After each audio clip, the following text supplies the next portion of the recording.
नमस्कार, think tank पर आप सभी का स्वागत है। वैसे तो हमेशा ही बीजेपी और कांग्रेस के संबंधों की चर्चा होती रहती है।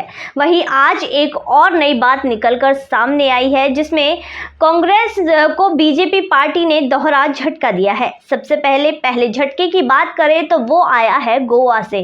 गोवा में कांग्रेस के 11 विधायक जीते थे, जिनमें से 8 विधायकों ने कांग्रेस पार्टी को छोड़कर बीजेपी में शामिल होने का फैसला कर लिया है।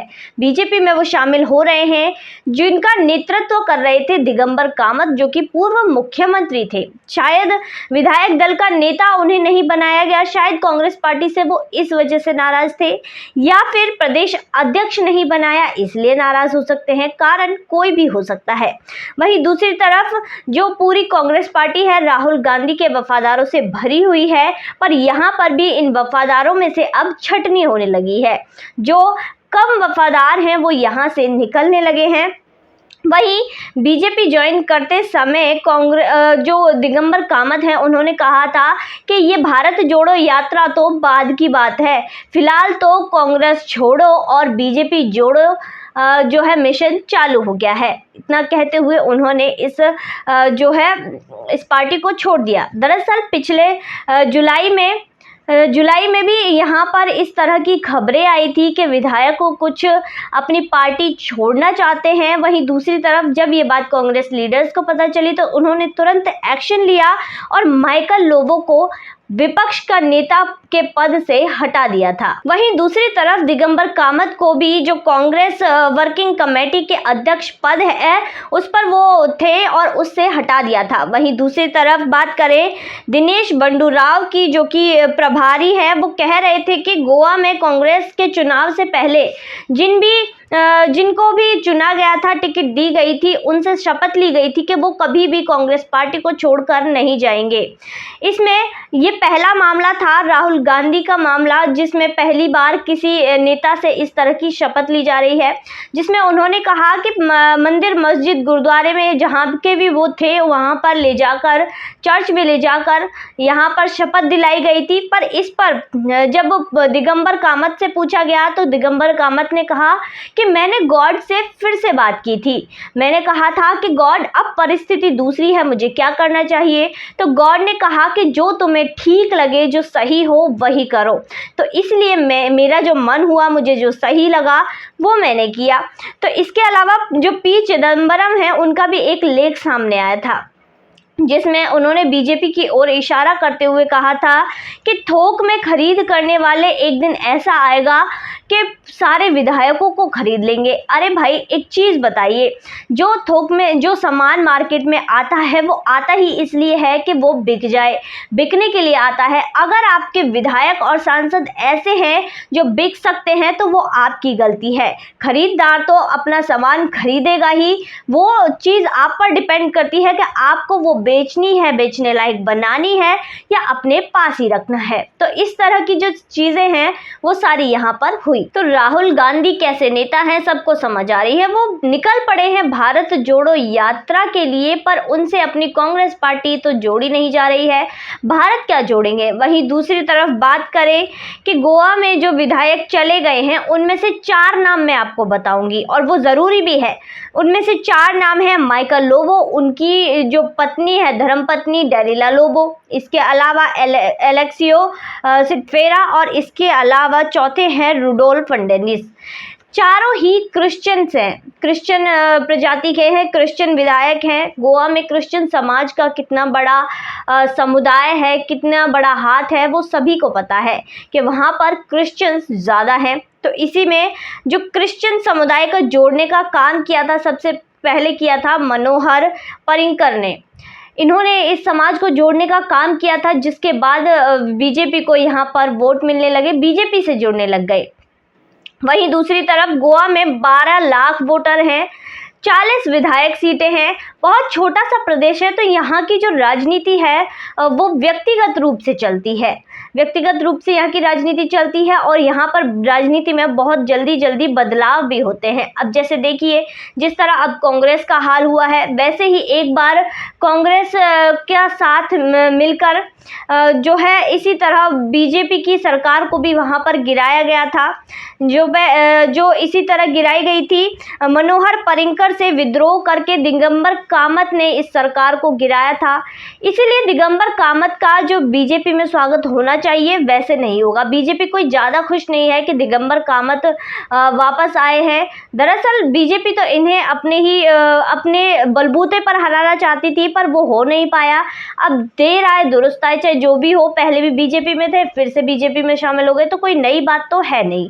वहीं दूसरी तरफ जो बीजेपी है, भाजपा है, उसके लोग कभी भी दिगंबर कामत के उस विद्रोह को भुला नहीं पाएंगे। कहीं ना कहीं उसकी जो कसक है वो उनके मन में हमेशा ही रहेगी। तो अब दूसरी बात करें तो केरल में राहुल गांधी की अब ये यात्रा चल रही है, भारत जोड़ो यात्रा।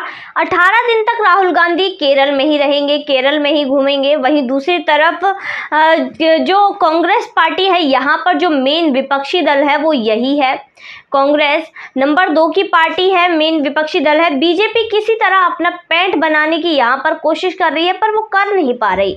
इसके अलावा हैदराबाद में जो बीजेपी का राष्ट्र अधिवेशन हुआ, उसमें बीजेपी जो वहाँ पर कहा गया कि नॉर्थ ईस्ट के जितने भी क्रिश्चियंस हैं, गोवा में जितने भी क्रिश्चियंस हैं, विधायक हैं, क्रिश्चियन विधायक हैं, उन्हें केरल लाना चाहिए और केरल में घुमाकर यहाँ से जनसंपर्क बनाना चाहिए, जिससे लोगों को दिखे कि भाई हमारे भी कोई यहाँ पर आया है। वहीं दूसरी तरफ यहाँ पर दूसरा और काम कि हिंदू और जो क्रिश्चियन हैं उनको एक कर देना चाहिए। अब एक तरफ तो और यहाँ पर जो ऐसी जो चीज़ें हैं, यहाँ पर बीजेपी अपना नेतृत्व तो नहीं कर पा रही है।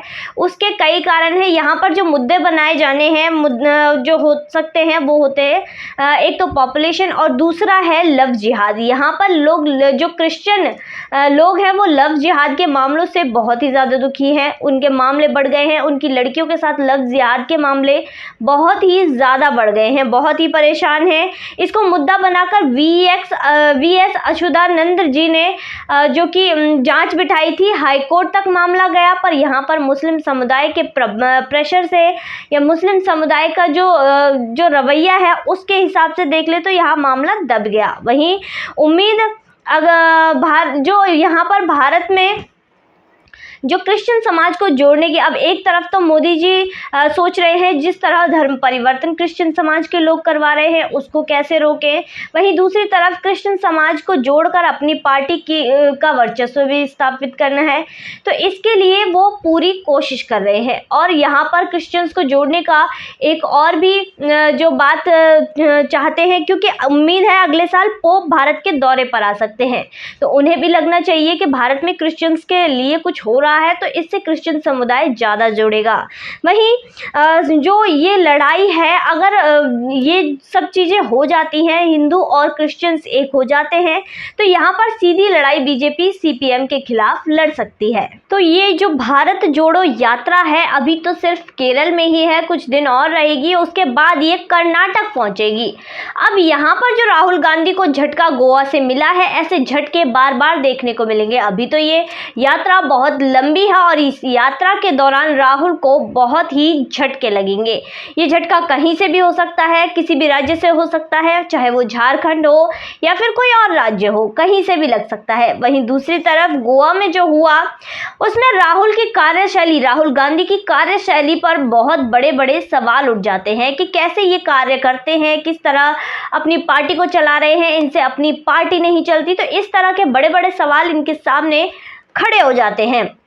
वहीं अलग अलग प्रदेश की कमेटियों से जो राहुल जी के वफादार हैं वो जाकर मिल रहे हैं कि किसी भी तरह राहुल गांधी को तैयार कीजिए कि वो अध्यक्ष जो नॉमिनेशन होने वाला है उसके लिए राजी हो जाए। अब राहुल गांधी करेंगे या नहीं करेंगे वो उनके ऊपर है, क्योंकि राहुल गांधी के बारे में मैंने पहले भी आपको बताया था कि वो कामचोर व्यक्ति हैं, वो अपनी जिम्मेदारियों से भागते हैं। और कुछ नहीं। वहीं दूसरी तरफ जो बहुत सी चीज़ें हैं, अब इस जो कांग्रेस पार्टी है इसको सोचना होगा कि इसके जो लीडर्स हैं, जो यहाँ पर जो निर्णयदायक हैं, निर्णय लेने वाले हैं, उनको सोचना होगा कि उनकी पार्टी किस तरफ जा रही है। अब यहाँ पर सोचेगा कौन?